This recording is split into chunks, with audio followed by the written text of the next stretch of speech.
Amis des sciences, du patrimoine et de la boutanche, je tiens à saluer le beau linge de la faculté de Montmartre, notamment son doyen, professeur en météorologie. Professeur Peau-de-Lapin, je ne vous vois pas parce que... Levez la main, professeur Peau-de-Lapin, s'il vous plaît. Haut les mains, Peau-de-Lapin. En ces jours consacrés au patrimoine, je me permettrai pour l'instant quelques rappels historiques et biographiques sur Maurice McNab. Né à Vierzon en 1856, il commença ses études au petit séminaire, dirigé à l'époque par le père Dupont. Oui, c'est celui-là. C'est celui-là. Dès l'adolescence et les premiers émois du cœur, Maurice McNab sut intimement qu'il avait un message à porter.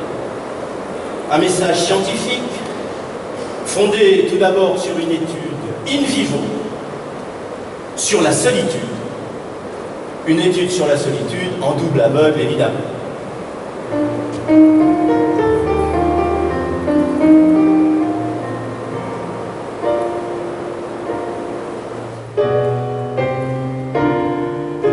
S'il est vrai qu'ici-bas l'on ne puisse être heureux, sans qu'on se soit donné le plaisir d'être deux.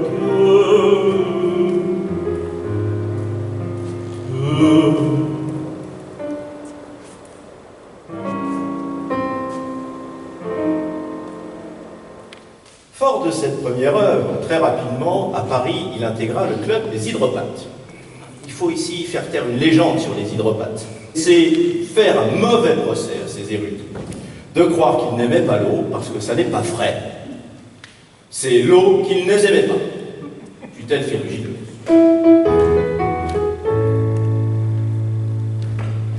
La semaine et surtout le dimanche, ça devrait pas être permis de nager et de faire la planche dans l'eau qui coule à Paris.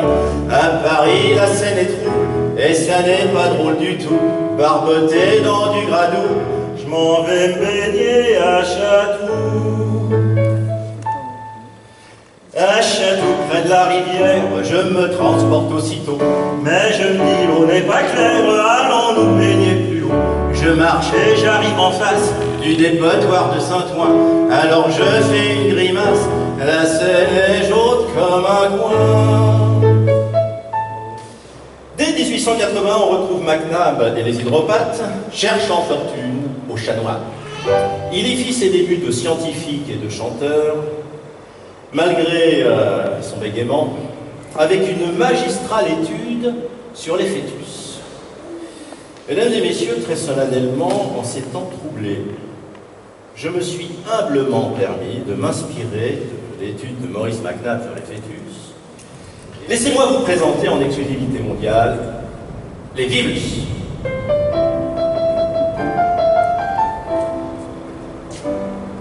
On en voit de petits, de grands, de semblables, de différents, sous les microscopes des savants.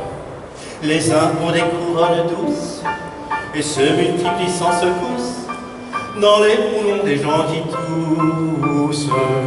D'autres viennent par les muqueuses sous des formes filamenteuses donner des fièvres contagieuses. D'autres enfin, vraiment très chics, nous viennent par les moustiques et ne sont pas très sympathiques. Mais qu'ils soient ronds droits ou tordus, quand ils nagent dans le mucus, comme ils sont mignons ces virus. Mesdames et messieurs les membres du jury, je commencerai par une introduction suivie par un état de l'art, l'étiologie ensuite, la symptomatologie, et les mots difficiles à prononcer, et enfin les préconisations quant au traitement de la maladie. Je démarrerai donc par une introduction. Cause que des ferrés en ont topé des babilles, on n'en gratte plus ses mèches depuis des verges sur la dérouille des douillards. Il cause pas l'anglais. Il cause pas l'anglais, vous connaissez le jarre, le lardongie, le louchébert, la langue verte. On va faire ça en langage commun. Hippocrate, dans son livre sur l'état du parfait médecin et dans ses aphorismes, Galien, dans ses commentaires aussi bien que dans son Ars Paraba, on passait sous silence tout ce qui concerne le mal aux cheveux. Nous en arrivons à l'histoire de France. Le roi d'Agobert buvait comme toute la Russie. Il avait souvent la gueule de bois, mais c'était le bon Saint-Éloi qui avait mal aux cheveux. C'est par une étude on the field, sur le terrain, que Maurice McNabb, un jour de promenade en banlieue, identifia les différentes origines et les symptômes de la maladie.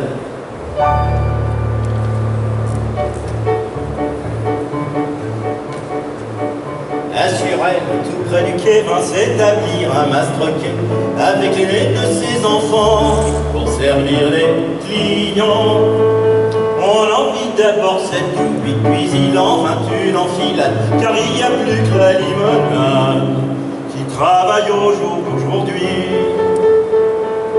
Le soir, en lisant son journal, le père dit au fils animal, il y a presque plus de vin dans le tonneau, faut y mettre un peu d'eau. Le lendemain, d'un air plaintif, un client dit j'ai la colique. On vend pour pas que ça se complique, prenez un petit apéritif. On soigne le mal par le mal, hein. Mais qu'est-ce que cela? Auprès des ravages qu'exerce le mal aux cheveux, quand, dans les périodes où il se développe, sévit en plus la fièvre électorale. Car la fièvre électorale fait toujours éclater la diathèse capillaire. Les victimes se comptent par 1000, par 10 000, par 100 000 parmi les électeurs.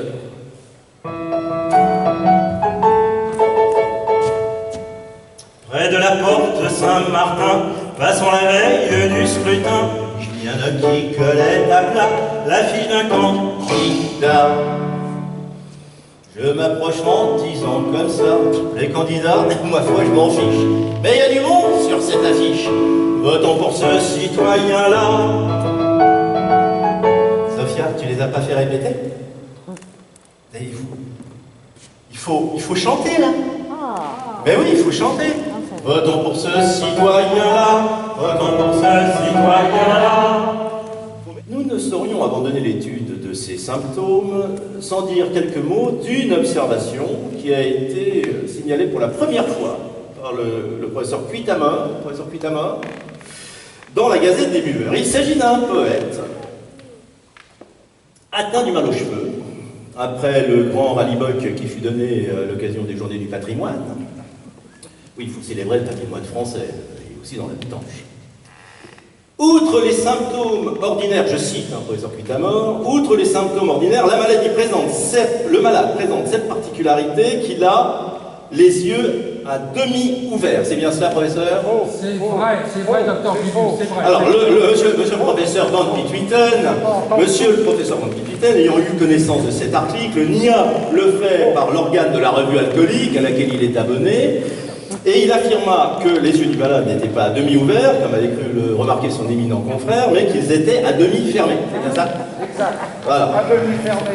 Messieurs, s'il vous plaît. Pas du tout, à demi ouvert. À demi fermé. Messieurs.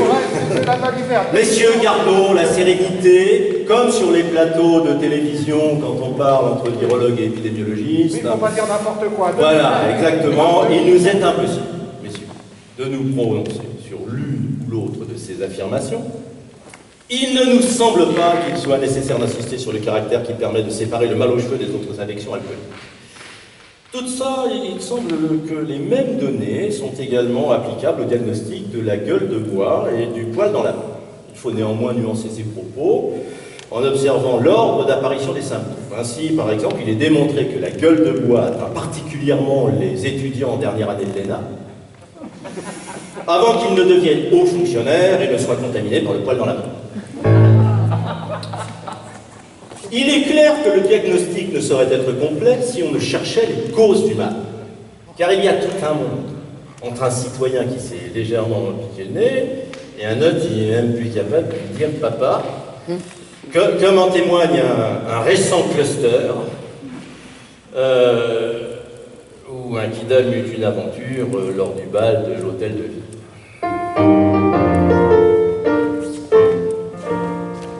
Puis je me suis dit, c'est pas tout ça, t'es au bal, faut que tu danses, et que tu montres à tous ces mufles-là, tu connais les convenances, je j'ai le tour du salon comme un papillon et je dégote une belle brune.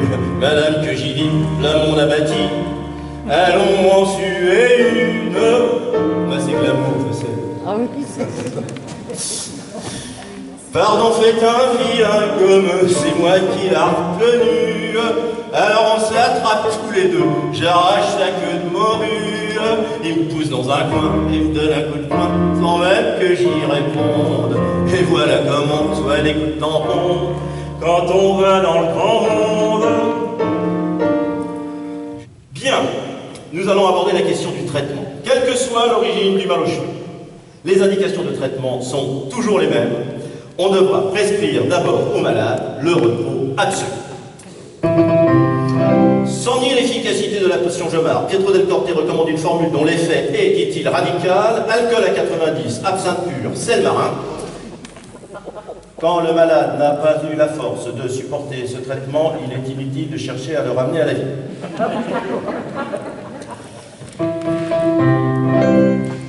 Sans nier l'efficacité de la formule del Corte, le père Lunette recommande avec succès la médication externe.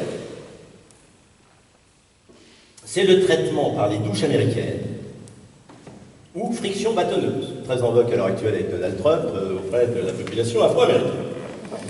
Et c'est comme ça que j'ai fini le médecin, le grand médecin du médecin, et même tous ces là. Et c'est comme ça que j'ai fini le médecin, le grand médecin du métropolitain. Non mais c'est pas juste ça, parce que vraiment c'est toujours sur nous que ça retombe. Et il y a une morale à tout ça, il y a une morale. Peuple français, la Bastille est détruite, mais il y a encore des cachots pour tes fils. Souviens-toi des géants de 48, qui étaient plus fortes au jour d'aujourd'hui. Car c'est toujours un pauvre verrier qui trinque, à qui on donne des coups de bâton pour un rien. C'était quand même un bien chouette métal que ce métal du métropolitain. C'était quand même un bien chouette métal que ce métal du métropolitain. Ils m'ont tapé, j'ai dessoulé et je suis rentré chez moi. Quel est le but de la médecine? C'est non seulement de guérir le mal, mais surtout de le prévenir. On y dira que c'est bien simple. Il s'agit de ne pas boire. Ce serait trop simple en effet. Il s'agit au contraire de boire comme un trou sans avoir mal aux cheveux. Il faut procéder au vote, Monsieur le Président. Alors procédons au vote par acclamation.